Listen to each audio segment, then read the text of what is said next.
Di video kali ini, saya, Dewa Eka Natalia Pratiwi, dengan NIM H07122101 dari kelompok F, akan mempresentasikan tentang transformasi digital di bidang psikologi.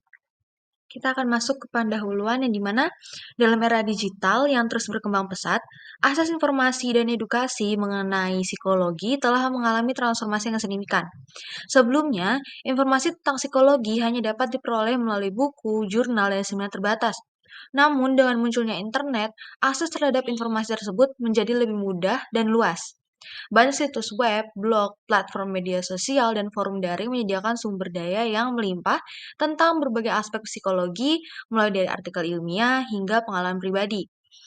Dampak positif dari ketersediaan informasi yang lebih luas adalah meningkatnya kesempatan bagi masyarakat umum untuk memperoleh pengetahuan yang lebih baik tentang kesehatan mental, perkembangan manusia, dan hubungan interpersonal.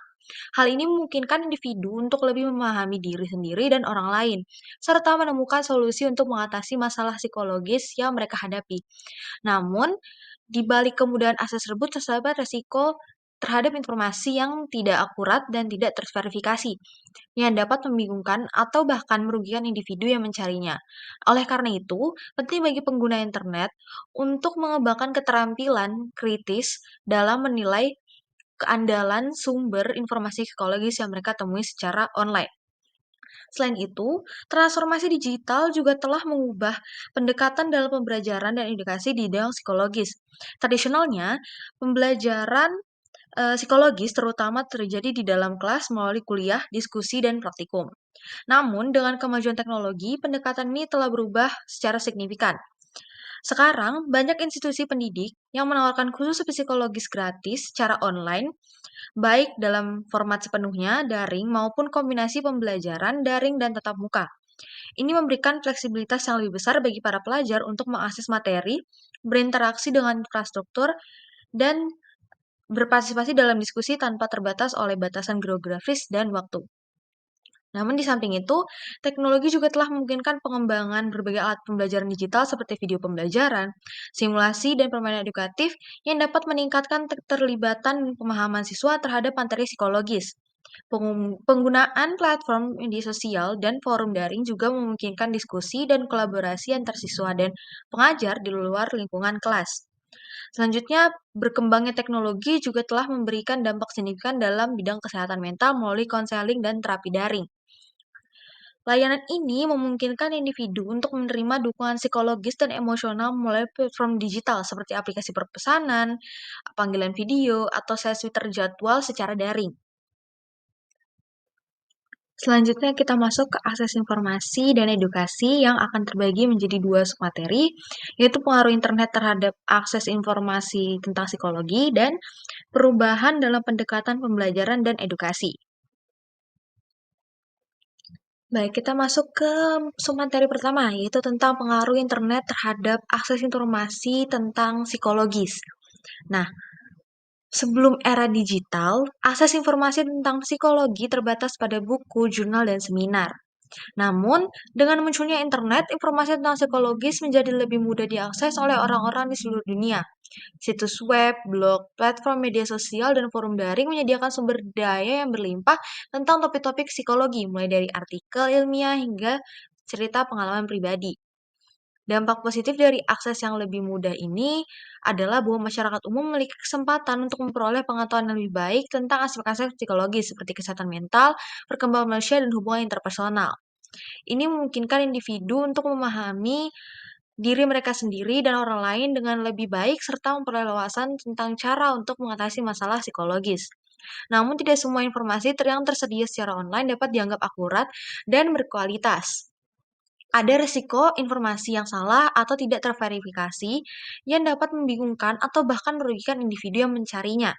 Oleh karena itu, penting bagi pengguna internet untuk mengembangkan keterampilan kritis dalam menilai keandalan sumber informasi psikologis yang mereka temui secara online. Kita masuk ke submateri kedua, yaitu tentang perubahan dalam pendekatan pembelajaran dan edukasi. Transformasi digital juga telah mengubah cara pendidikan dan pelajaran dalam bidang psikologi. Tradisionalnya pembelajaran psikologi terutama terjadi di dalam kelas, melalui kuliah diskusi dan praktikum. Namun dengan kemajuan teknologi, pendekatan ini telah berubah secara signifikan. Sekarang banyak institusi pendidikan yang menawarkan kursus psikologi secara online, baik dalam format yang sepenuhnya daring atau melalui kombinasi pembelajaran daring dan tatap muka. Ini memberikan fleksibilitas yang lebih besar bagi para pelajar untuk mengakses materi, berinteraksi dengan infrastruktur, dan berpartisipasi dalam diskusi tanpa terbatas oleh batasan geografis atau waktu. Selain itu, teknologi juga telah memungkinkan pengembangan berbagai alat pembelajaran digital seperti video pembelajaran, simulasi, dan permainan objektif yang dapat meningkatkan keterlibatan dan pemahaman siswa terhadap materi psikologi. Menggunakan platform media sosial dan forum daring juga memungkinkan diskusi dan kolaborasi antar siswa dan pengajar di luar lingkungan kelas. Baik, kita masuk ke materi selanjutnya mengenai konseling dan terapi online. Nah, konseling dan terapi online sendiri itu apa sih? Nah, konseling dan terapi online itu merupakan bentuk layanan kesehatan mental di mana individu dapat menerima dukungan psikologis dan emosional melalui platform digital, seperti aplikasi pemesanan, panggilan video, atau sesi terjadwal secara daring. Atau mungkin layanan ini mirip seperti konseling atau terapi tradisional, tetapi dilakukan melalui komunikasi jarak jauh. Nah, keuntungannya itu aksesibilitas, yaitu individu dapat mengakses layanan konseling dan terapi dari mana saja tanpa perlu menghadiri sesi langsung. Lalu, pasien atau individu dapat mengambil sesi konseling dari kenyamanan rumah mereka sendiri, yang dapat mengurangi stres dan kecemasan terkait perjalanan atau kehadiran langsung. Selanjutnya itu privasi. Mungkin beberapa orang merasa lebih nyaman berbicara tentang masalah pribadi mereka melalui komunikasi daring karena lebih terasa pribadi dan tersembunyi dari pandangan orang lain. Yang keuntungan terakhir itu adanya platform konseling online ini, individu jadi memiliki banyak pilihan dan banyak pilihan lain untuk konselor yang sesuai dengan kebutuhan mereka karena tidak terbatas oleh lokasi geografis. Lalu tantangan apa yang terjadi dari layanan ini? Yang pertama itu ada tentang koneksi internet. Layanan konseling online memerlukan koneksi internet yang pastinya harus stabil dan tidak semua orang memiliki akses yang mudah atau handal ke internet. Selanjutnya itu tentang kualitas komunikasi. Komunikasi itu melalui layanan ini mungkin kurang jelas atau terputus-putus akibat koneksi internet tadi. Nah, dibandingkan dengan komunikasi langsung yang dapat mengaruhi kualitas pengalaman konseling. Pastinya beda antara, bertemu langsung dan bertemu secara daring kan. Nah, ada juga tentang keamanan dan privasi data. Ini penting untuk memastikan bahwa platform konseling online itu aman dan menjaga privasi informasi pasien dengan benar. Yang terakhir, itu ada keterbatasan interaksi fisik, yang dimana beberapa jenis terapi seperti terapi seni atau terapi kelompok mungkin sulit untuk diimplementasikan secara online karena keterbatasan interaksi secara fisik. Kita bakal masuk ke materi aplikasi kesehatan mental, yang dimana di sini saya akan menjelaskan tentang peran aplikasi mental dalam transformasi digital, fitur-fitur yang ditawarkan dalam aplikasi tersebut, dan ada beberapa contoh aplikasi yang membantu mengelola kesehatan mental, dan ada juga contoh-contoh platform konseling online yang populer sekarang-sekarang ini nih. Sekarang kita masuk ke peran aplikasi kesehatan mental dalam transformasi digital. Nah, peran aplikasi kesehatan mental sendiri dalam transformasi digital itu sangat penting dalam upaya meningkatkan aksesibilitas, pencegahan, diagnosis, pengobatan, dan dukungan bagi individu dengan masalah kesehatan mental. Nah, transformasi digital telah memungkinkan penerapan teknologi dalam kesehatan mental, memperluas jangkauan layanan, dan memberikan solusi yang lebih terjangkau dan dapat diakses oleh lebih banyak orang. Terdapat beberapa fitur yang ditawarkan pada aplikasi kesehatan mental. Yang pertama itu ada edukasi dan informasi, yang dimana aplikasi kesehatan mental itu seringkali menyediakan sumber daya pendidikan dan informasi tentang berbagai gangguan mental, gejala, dan strategi manajemen. Ini membantu pengguna untuk lebih memahami kondisi mereka dan menemukan cara terbaik untuk mengatasinya. Yang kedua, ada pelacakan dan analisis. Nah, beberapa aplikasi dapat membantu pengguna melacak mood, pikiran, dan perilaku mereka sehari-hari. Data ini kemudian dapat dianalisis untuk memberikan wawasan tentang pola-pola yang mungkin mempengaruhi kesehatan mental si pengguna tersebut. Yang ketiga, ada teknik manajemen stres. Nah, aplikasi sering menyatakan fitur yang menawarkan teknik manajemen stres seperti meditasi, latihan, pernapasan, yoga, atau panduan relaksasi yang membantu pengguna mengatasi stres sehari-hari dan meningkatkan kesejahteraan mental mereka. Yang keempat, itu ada pemantauan kesehatan mental. Di beberapa aplikasi itu memungkinkan pengguna untuk memantau perubahan dalam kesehatan mereka dari waktu ke waktu. Misalnya, mereka dapat memantau tingkat kecemasan atau depresi mereka dan mencatat perubahan-perubahan yang mungkin terjadi. Yang kelima ada konseling dan dukungan. Ada aplikasi yang menyediakan layanan konseling daring atau dukungan dari profesional kesehatan mental. Ini dapat berupa sesi terjadwal dengan psikolog atau terapis atau bahkan forum komunitas di mana pengguna dapat berbagi pengalaman dan dukungan.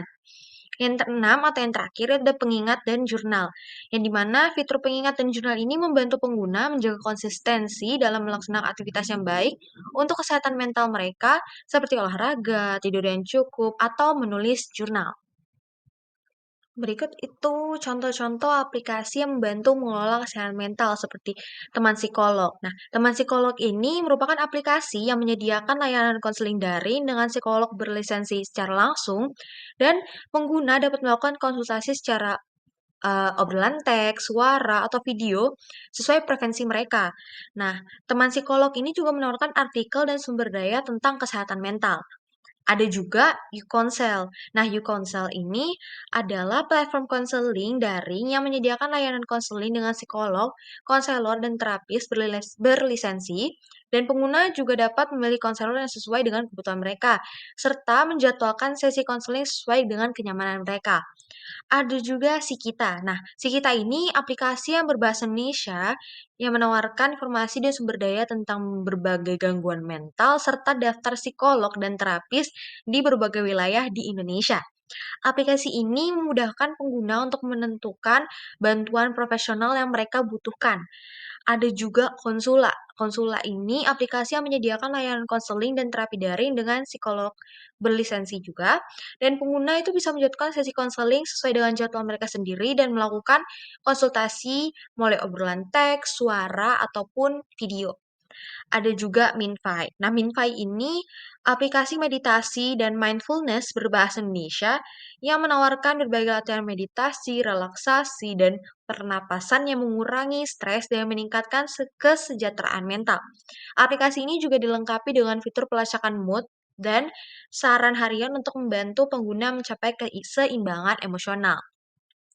Nah, ada juga, beberapa platform konseling online yang populer yaitu, teman-teman.com. Itu platform konseling online yang menyediakan akses kepada konselor profesional dalam berbagai bidang seperti psikologi, kesehatan mental, dan kehidupan sosial, dan mereka itu menawarkan layanan konseling melalui obrolan teks atau panggilan video. Nah, ada juga Mintalk. Nah, Mintalk ini sebuah platform kesehatan mental dan dukungan emosional yang populer di Indonesia, dan mereka ini menyediakan ruang untuk pengguna berbagi pengalaman, mendapatkan dukungan dari komunitas, dan terhubung dengan konselor profesional. Pengguna ini juga dapat mengakses Mintalk melalui aplikasi seluler ataupun situs web.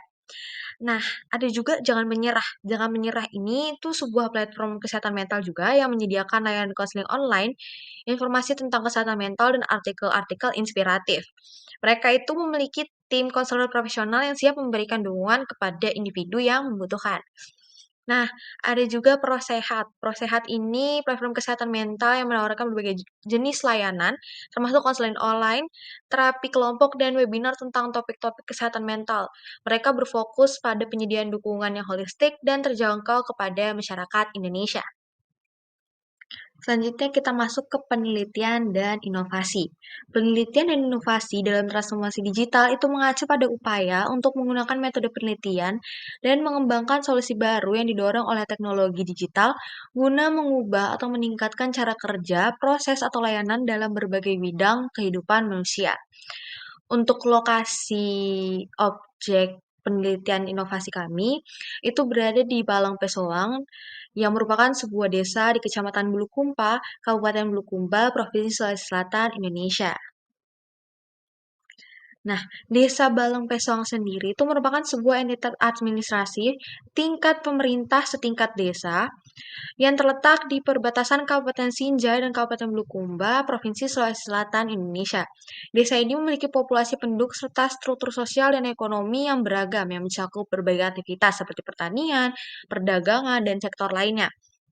Secara geografis, Desa Balang-Pesoan terletak di pegunungan yang memberikan potensi ekonomi yang signifikan terkait dengan kegiatan pertanian.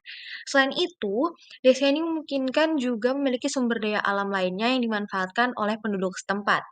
Selain aspek geografis dan ekonomi, Desa Balang-Pesoang juga memiliki kehidupan sosial dan budaya yang kaya. Masyarakatnya mungkin memiliki tradisi dan adat istiadat yang khas, serta kegiatan keagamaan yang penting dalam kehidupan sehari-hari. Secara administratif, Desa Balangpesoan dipimpin oleh seorang kepala desa yang dipilih oleh penduduk setempat melalui mekanisme pemilihan umum. Kepala desa ini bertanggung jawab atas pengelolaan dan pembangunan desa sesuai dengan kebijakan pemerintah setempat dan kebutuhan masyarakat. Desa Balangpesoang juga memiliki struktur pemerintahan desa yang meliputi perangkat desa seperti kepala dusun, kepala lingkungan, dan berbagai lembaga masyarakat lainnya.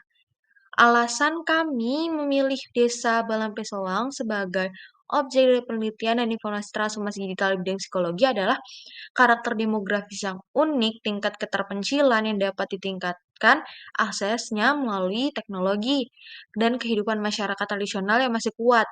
Potensi pengembangan layanan psikologis dengan adopsi teknologi, kolaborasi yang memperkaya dengan komunitas lokal, serta kontribusi yang signifikan terhadap pengembangan daerah dan peningkatan kesejahteraan masyarakat setempat. Berikut ini merupakan penelitian dan informasi transformasi digital di bidang psikologi. Yang pertama ada pengembangan aplikasi kesehatan mental, di mana kami itu bekerjasama dengan psikolog dan pakar kesehatan mental untuk merancang aplikasi yang mudah digunakan dan sesuai dengan kebutuhan penduduk desa.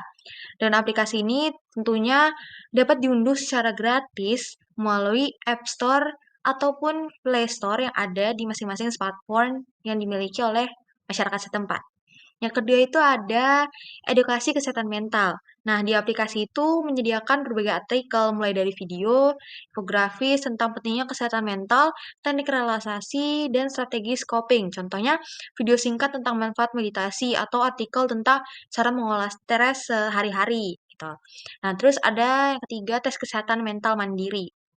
Nah, jadi penduduk desa itu dapat mengakses tes kesehatan mental mandiri melalui aplikasi, yang dimana mereka akan diarahkan untuk menjawab pertanyaan tentang kondisi emosional, perilaku, dan pola tidur mereka. Setelah selesai, mereka akan menerima hasil dan rekomendasi berdasarkan skor tes yang mereka lakukan tadi. Yang keempat itu ada konseling online. Nah, di aplikasi tersebut itu menyediakan fitur konseling online di mana penduduk desa dapat membuat janji dengan psikolog melalui aplikasi tersebut yang dapat dilakukan melalui obrolan teks atau panggilan suara dan video.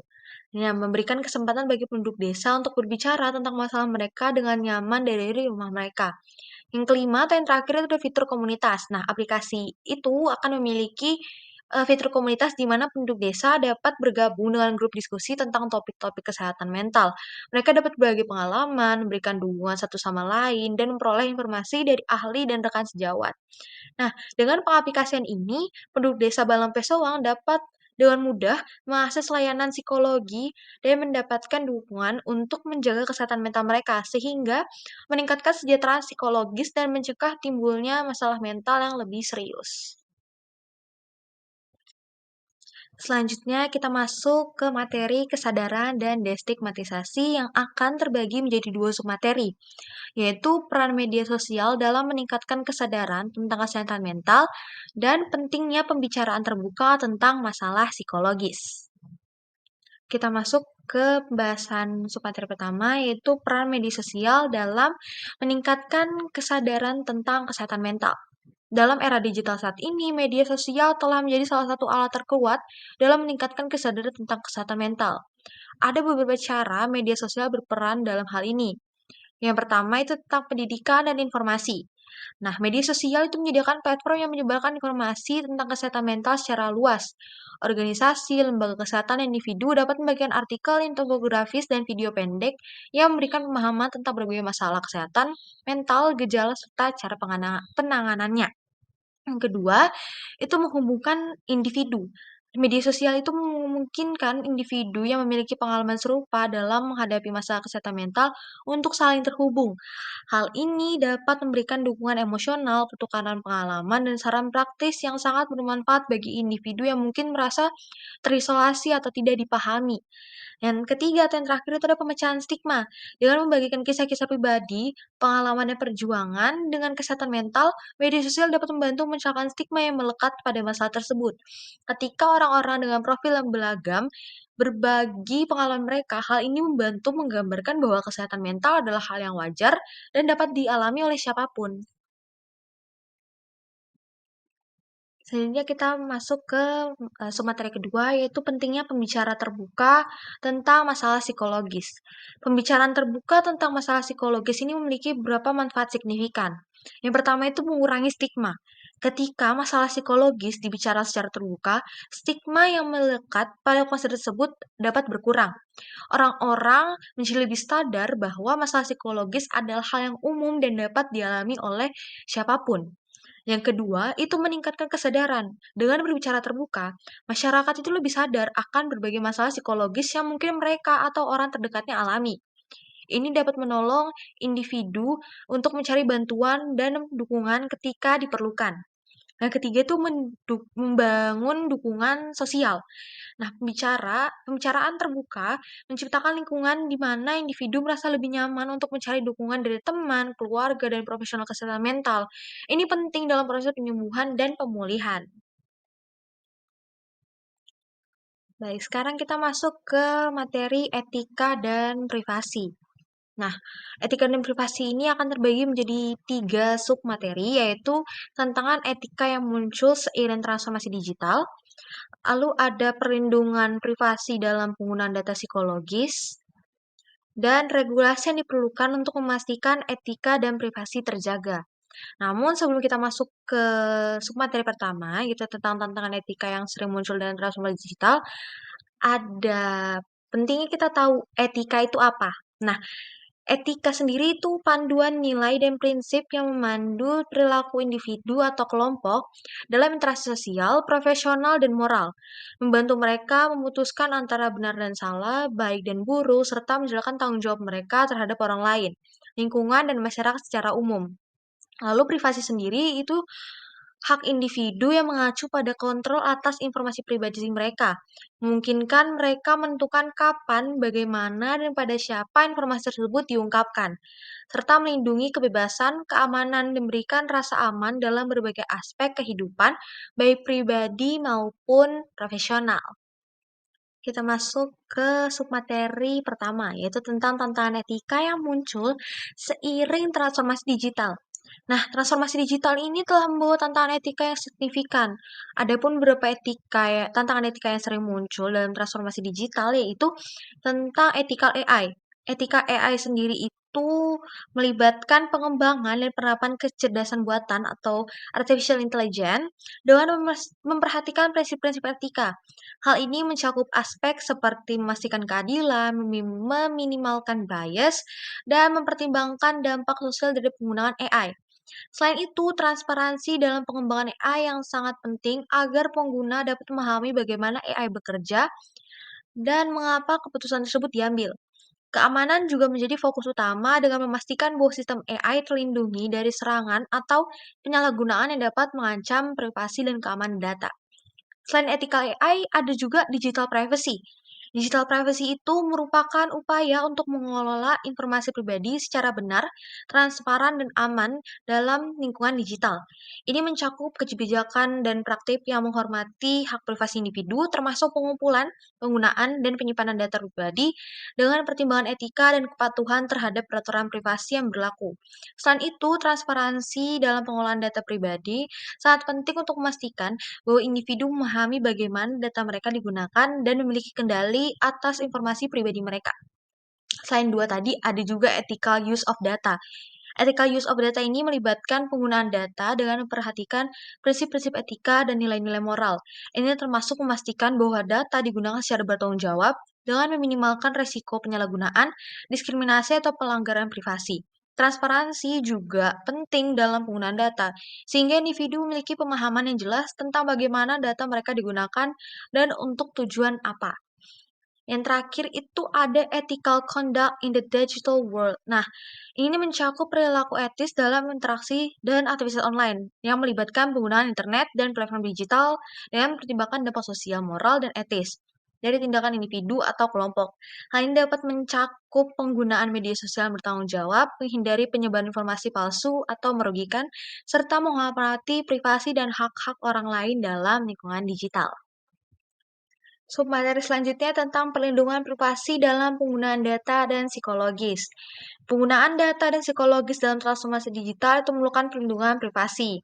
Adapun beberapa tindakan dapat dilakukan untuk memastikan perlindungan privasi dalam penggunaan data psikologis itu antara lain ada transparansi, yang dimana transparansi menggunakan konteks penggunaan data psikologis yang mengacu pada keterbukaan yang jelas tentang bagaimana data psikologis akan dikumpulkan, digunakan, dan diolah. Ini mencakup pemberian penjelasan yang komprehensif tentang tujuan pengumpulan data, metode yang digunakan, serta kebijakan yang mengatur akses dan penggunaan data tersebut. Dan dengan demikian, individu memiliki pemahaman yang jelas tentang bagaimana informasi psikologis mereka akan diperlakukan. Mungkin mereka untuk membuat keputusan yang lebih baik terkait dengan penyediaan data mereka.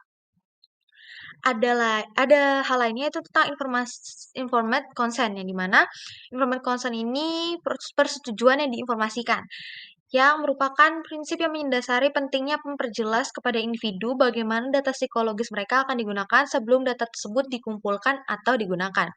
Ini melibatkan memberikan informasi rinci kepada individu tentang tujuan penggunaan data, resiko yang terlibat, serta hak-hak mereka terkait dengan pengumpulan dan penggunaan informasi tersebut.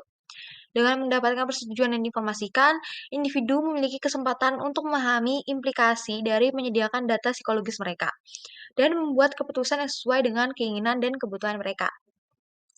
Selain itu ada anonymity. Anonymity itu merupakan upaya untuk memastikan bahwa identitas dan informasi pribadi individu tetap terlindungi atau anonim ketika menggunakan data psikologis.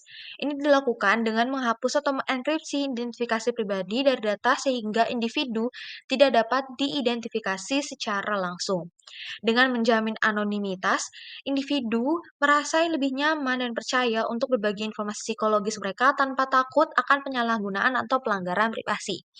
Yang terakhir ada security atau keamanan data psikologis. Ini menjadi kunci yang memastikan dalam informasi sensitif dan pribadi tetap terlindungi dari akses yang tidak sah atau penggunaan yang tidak sah.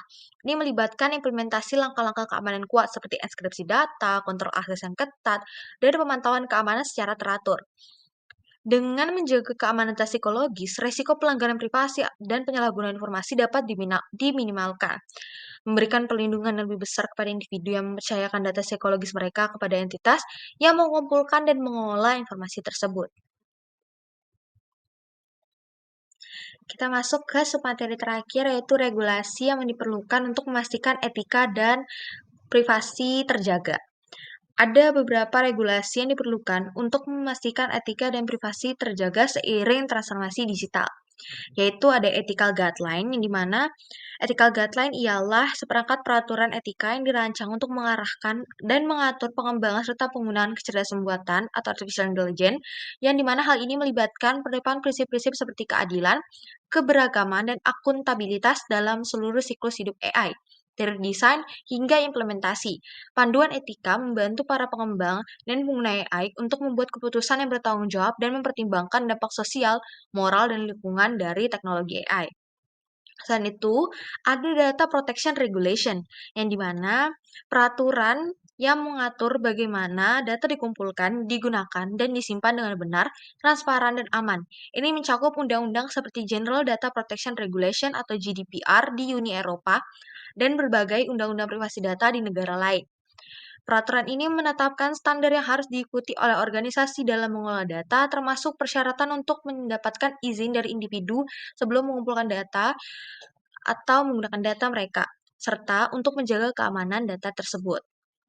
Selanjutnya itu ada legislation atau perundang-undangan, yang dimana serangkaian undang-undang yang mengatur penggunaan data psikologis dan penggunaan AI dalam berbagai konteks. Ini meliputi regulasi terkait privasi data, perlindungan konsumen, diskriminasi, dan keamanan cyber. Tujuan dari legislatif ini ialah untuk memberikan kerangka kerja hukum yang jelas dan mengatur praktik-praktik yang bertentangan dengan nilai-nilai etika, hak asasi manusia, dan keadilan. Yang terakhir ada education and training. Education and training ini merupakan pendidikan dan pelatihan yang diperlukan untuk memahami dan menerapkan prinsip-prinsip etika dan privasi dalam transformasi digital. Ini mencakup pelatihan tentang penggunaan teknologi AI dengan bertanggung jawab, kebijakan privasi data, etika penggunaan data, serta pentingnya transparansi dan keamanan dalam pengelolaan informasi pendidikan dan pelatihan. Semacam ini itu membantu mempersiapkan individu, organisasi, dan masyarakat secara keseluruhan untuk menghadapi tantangan etis dan privasi yang muncul dalam era digital yang berkembang pesat. Sekarang kita masuk ke kesimpulan. Nah, kesimpulan dari penjelasan kali ini atau presentasi kali ini yaitu dalam era digital yang terus berkembang pesat, akses informasi dan edukasi mengenai psikologi telah mengalami transformasi yang signifikan dan telah memberikan banyak dampak positif baik dari segi kesehatan mental, perkembangan manusia dan hubungan interpersonal.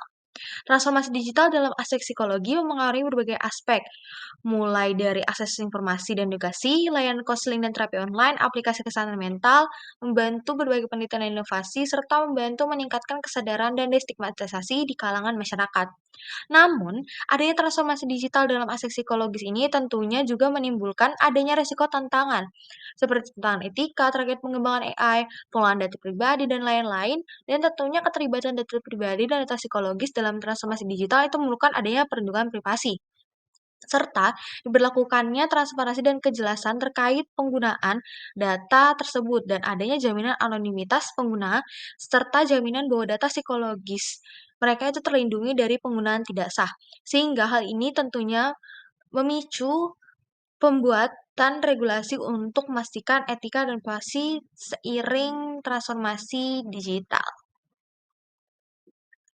Sekian presentasi saya kali ini, kurang lebihnya mohon maaf. Terima kasih.